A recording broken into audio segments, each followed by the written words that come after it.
Mummy आज काय करतेस? आज मी बनवते भोपळ्याचे थेपले. तर भोपळ्याची साल काढून आपण खिसून घेऊया. जर कोवळा असेल तर तुम्ही असंच खिसू शकता साल काढून, आणि जर त्यात थोडे बिया असले तर बिया काढून खिसून घ्या. तर असे थोडेसे बी काढून घेतले, थोडे थोडे बी होते म्हणून याला. तर आता आपण खिसणीवरती खिसून घेऊया. इथे मी 2.5 वाटी गव्हाचं पीठ घेतलेलं आहे. 2 ते 3 चमचे आपण बेसन घेतलेलं आहे. थोडीशी कोथिंबीर, 2 चमचे दही, थोडी हळद, अर्धा चमच्याला कमी थोडीशी हळद घेतलेली आहे आपण. 1 चमचा पांढरे तीळ, 1 चमचा ओवा, अर्धा चमचा लाल तिखट, तुमच्या तिखटाप्रमाणे तुम्ही घालू शकता. आणि इथे मी 4 हिरवी मिरची, 1 चमचा जिरे आणि 5-6 लसूण पाकळ्या आपण बारीक करून घेतलेला आहे. आणि किसलेला सगळा भोपळा. तर आता आपण हे सगळं मिक्स करू आणि जसं पाणी लागेल तसं आपण मळून घेऊया. घट्ट मळून घ्यायचं. पुरीला जसं मळतो तसं आपण घट्ट मळून घेणार आहोत.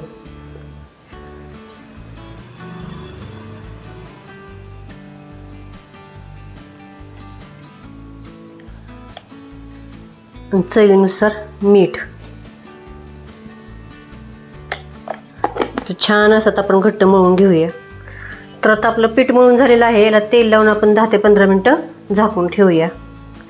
तर आता 10 ते 15 मिनटं झालेली आहेत. तर आता आपण छोटासा गोळा घेऊया. तुम्ही लहान मोठे पाहिजे तेवढे तुम्हाला करू शकता. पिठी लावायला पण आपण गव्हाचं पीठ घेतलेलं आहे. चपातीसारखी दुमडून लाटू शकता किंवा असंही लाटू शकता. थोड्याशा कडायाच्या चिरल्या जातात, कारण का भोपळा आहे. भोपळ्याचे कण मध्ये आले की चिरतात थोडे, पण जास्त नाही चिरत. मग तुम्ही डब्याच्या साह्याने त्याचे गोल पाडून असे करू शकता तुम्ही थेपले छोटे, किंवा याच्या पुऱ्या पण करू शकता. तर आता आपण लाटून घेऊया.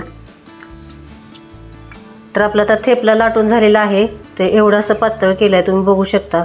छान असं झालेलं आहे.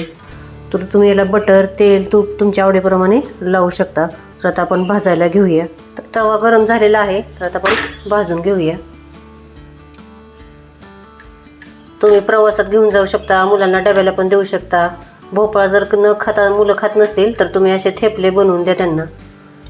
मस्त लागतात. चटणी, लोणचं, दह्याबरोबर छान लागतात.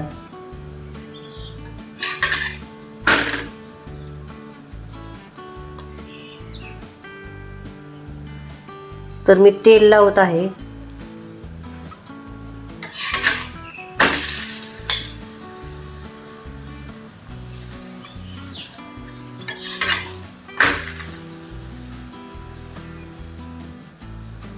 भोपळ्याच्या सालीची तुम्ही चटणी बनवू शकता आणि भोपळ्यापासून तुम्ही थेपले बनवू शकता. त्याच्या पुऱ्या बनवू शकता.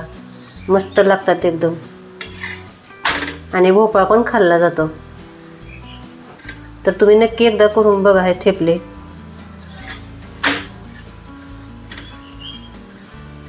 मस्त झालेत बघू शकता तुम्ही, खरपूस एकदम असे.